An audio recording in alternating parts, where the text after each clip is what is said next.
si me thënë, titulli edhe emisioni që është dhe titulli librit e kujto është kjo kulturë. Gjithë kjo qasi që ju promovoni në i farë mënyre,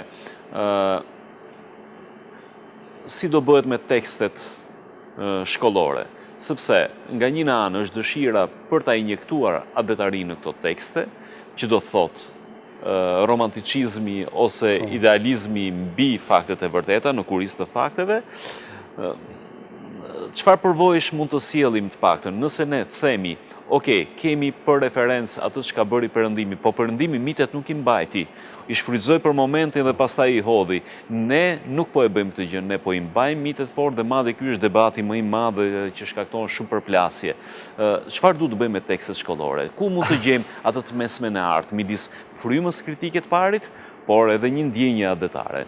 Derisa ti po flisje më kujton një tekst shumë me tension, profesor Artan Fugës, para shumë muajsh, i cilin ai gati sa smalkonte, si nuk u gjetë, thotë ai, një ministër kulture, i cili për një mend do t'ishte ministër, arsimi në fakt, i cili për një mend do të bënte reforma të mirëfillta në arsim.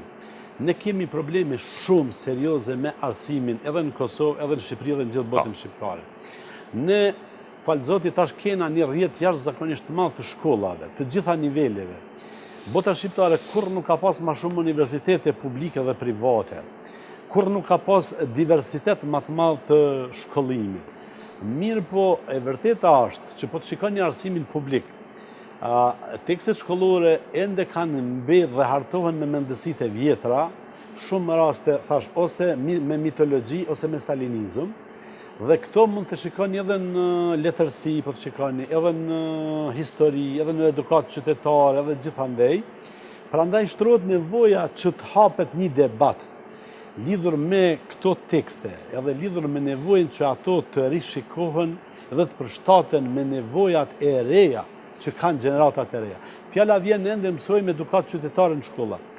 Fëmijët tash më shumë kanë nevojë që të mësojnë tazëm edukimin medial, si lëndë, që të mësojnë si përdoren mediat, çka bëjnë mediat, si duhet të mbrohemi. Ka raste të varësisë së të rive prej internetit. Kompani statistikë të llahtarshme në Kore në Jugut, për shembull, prej 40 milion banorëve, 2 milion të ri janë të varur prej internetit deri në masën sa trajtohen si raste psikiatrike, sepse humbin ndjesinë e realitetit, jetojnë në botën virtuale. Pra na duhet tash gjeneratat e reja të ofrojmë mësime praktike për sjelljen në qytet, raportin me mediat, raportin me lirinë e shprehjes, këtë lirinë e shprehjes.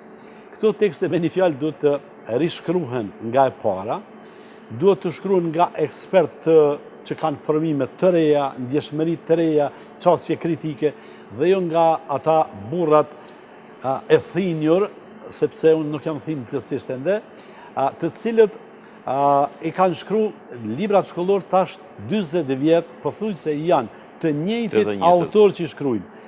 Për kuriozitet mund të them tazam shumë vite jam marrë me tekste shkollore në shkollave të mesme të letërsisë edhe edukatës qytetare për të përgatitur testet e provimeve pranuese në universitet.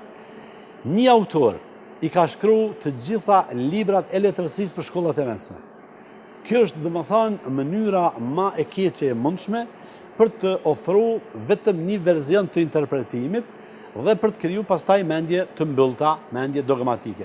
Me një fjalë, kjo është një problem dhe kjo po ashtu lidhet edhe me këtë ridefinim, jo vetëm kulturës, pra jo vetëm kultura jonë që duhet të ridefinohet, duhet të rishikohet, por edhe arsimi duhet të ridefinohet dhe të rishikohet, sepse në shumë vende, siç është tazëm Finlanda ose edhe Holanda, kanë fillu të ndryshojnë edhe mënyra e mësimdhënies në shkolla. Në aspektin teknik, po. Dhe tash mi thonë të vërtetën, nuk është si para 50 vjetë që ka pas vështirësitë komunikimit, tash me një hyrje në internet ju mund të gjeni edhe metodat më të avancuara të mësimdhënies dhe çfarë unë konstatoj me keqardhje është që tene ka ende mungesë të vullnetit politik për të bërë reforma, sepse ende dominojnë politikën njerëzit e mendësive të kaluara, ata kanë sistemin e rrjedhëzimit në kulturë, në arsim, në ekonomi gjithandej, dhe ata këtë punë përjetojnë si pushtet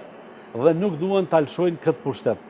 Prandaj, gjeneratat e reja realisht po vuajnë nga një arsim i dopt publik, edhe jo vetëm fillor, edhe para universitarë përgjithsisht, por edhe universitarë, dhe unë besoj që edhe debatet e tilla do duhet të shërbenin për sensibilizimin e opinionit, për të arrit presionin mbi qeveritë tona për të ndryshuar çështjen ndaj arsimit në vendet tona.